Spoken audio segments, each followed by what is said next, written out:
Welcome. I'm Kinetic Symphony.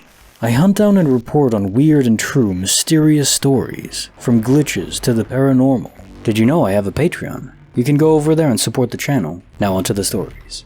Case file number 897, written by Apocalypse Tea Party. How did my car travel through time? I was traveling a long stretch of highway.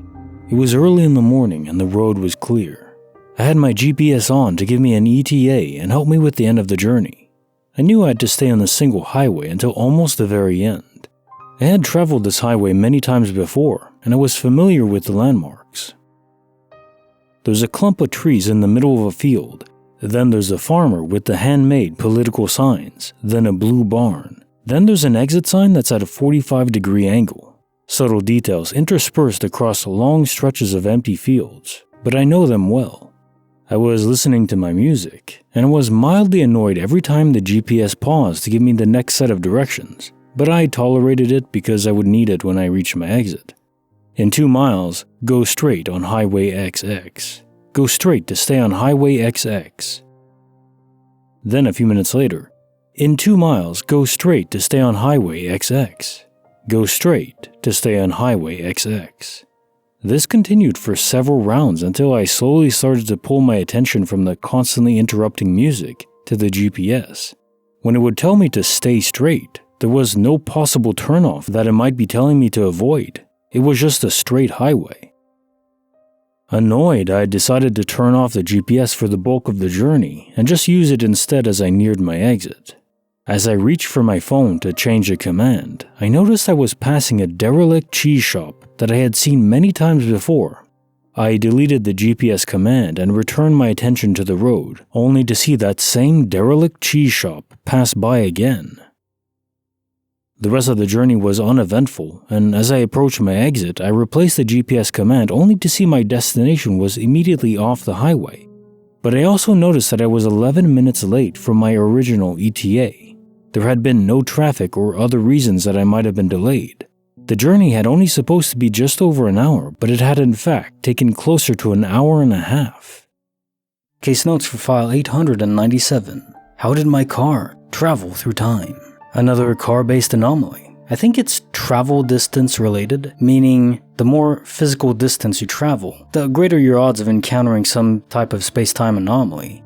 Maybe they're centered around ley lines too, although I think generally they're peppered all around the world, so traveling in anything quick, car, plane, whatever it may be, boats, the Bermuda Triangle comes to mind, will increase your odds of encountering them. And they may be even more frequent and common than we think, it's just that most of the time, the anomalies are fairly minor. There's nothing to say that if you encounter a space-time anomaly, portal, wormhole, whatever you want to call it, that it has to carry you forward tremendous distances or interact with time to an extent where you lose hours. It could be mere minutes. Like in this case, losing 10-20 minutes. It's weird, but you can almost play it off as like, okay, this is probably nothing, shouldn't really think about it, when in reality it's actually really damn strange. Now if you reduce that even more to seconds or maybe a minute or two, most people will just discount that as a tech glitch. Maybe the clock on my car is wrong or on my phone, or it's just in my mind. I think it's very easy to dismiss lower level glitches, and I think most people do. So they're extremely common, but just underreported. Case file number 898, written by Live Tomorrow 4865. Will you pick the red or blue pill? I keep a small plastic grocery bag next to me on my bed for used tissues, gum wrappers, empty vape cartridges, and other miscellaneous items. Every day or two, I throw it away and get a new one. My bed is too big for the room, and there's no room on either side, wall side and dresser side, to fit even a small wastebasket. In my haste this morning, the bag, yellow Dollar General bag, evidently slid off my bed and landed on the floor. I needed to get going and needed an ibuprofen before I left to stave off my chronic back pain, so I got it out of my medicine box atop my dresser and went to put it in my mouth. The yellow Dollar General bag I'd been using for bed trash was lying flat on the floor. This is important. I went to put the pill in my mouth. As I still had it in my fingers, I dropped it and heard it land on the bag. I leaned down to pick it up and found I could not. So I went to pick up the bag and the pill was inside the bag. When I say this isn't possible, I mean there's just no way. It was lying flat. There was no opening on top even, as one side of it was flat on top of the other side. I inspected the bag for holes. There were none. How in the sweet Kentucky Fried Frick did my pill phase into the bag? Something else weird happened in my bedroom last week, and a few months ago, yet another oddity. But this might be the craziest one yet. My friend is joking that my bedroom is a portal to another dimension, and I'm beginning to wonder, because really, what the hell? Case notes for file 898. Will you take the blue or the red pill? You had me laughing at Kentucky Fried Frick. What a curse.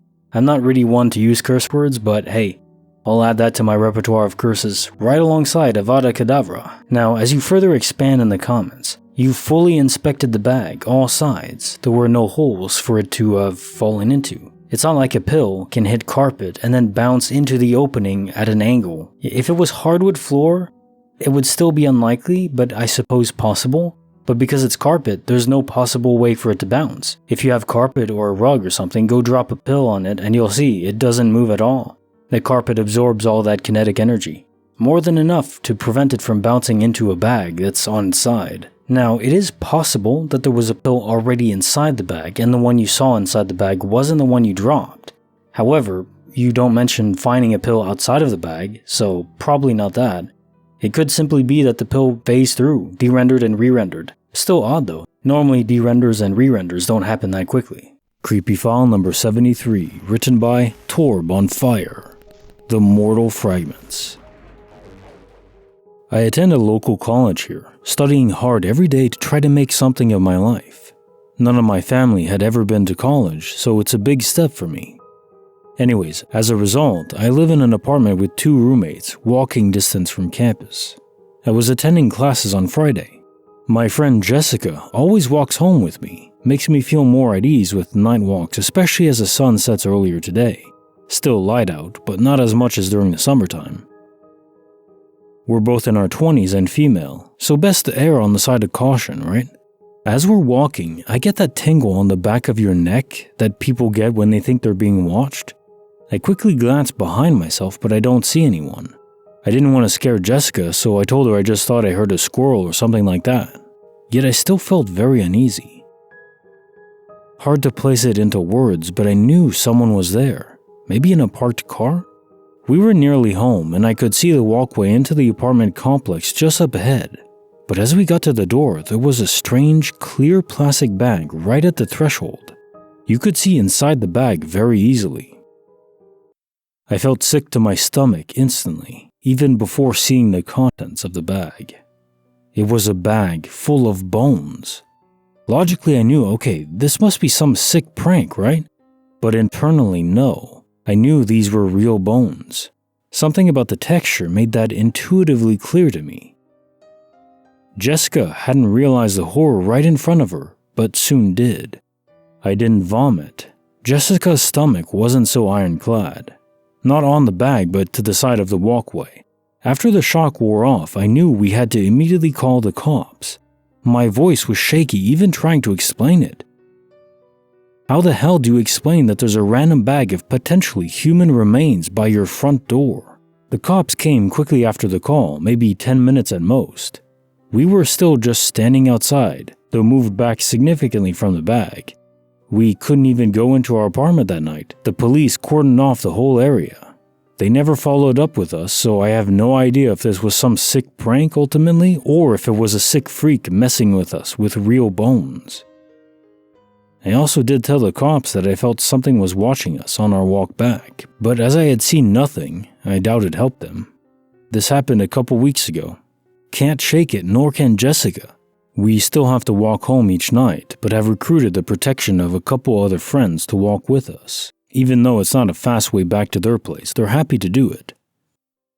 Case notes for the creepy file number 73, The Mortal Fragments. That would creep me the hell out for sure.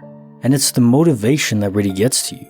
You're left wondering, what the hell? Why would anyone do that? Even if it was a psychopath, What is their motive to scare you specifically?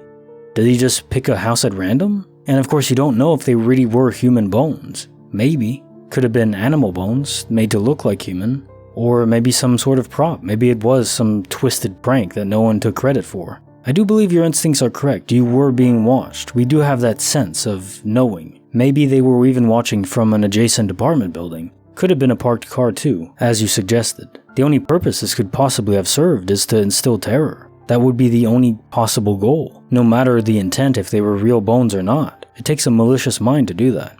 Actually reminds me of the old medieval warfare days where one strategy to inspire terror and despair in the castle troops was to launch human fragments, for a better, cleaner word, into the city. And obviously that would terrorize people, no matter if you're a hardened warrior or not. That's disturbing to see. Effective at terror, no doubt. And you know, you're very smart, given that you don't have a choice in walking back and forth between college and your apartment. Well, having more friends with you is better. The odds of being attacked in a group of 4 is greatly diminished versus a group of 2, or just 1. Smart. The end of my notes. We're almost to the new year. Are you excited? Let me know your New Year's resolutions in the comments. And like the video if you haven't already. Subscribe, hit the bell, you'll always be notified then. See you tomorrow.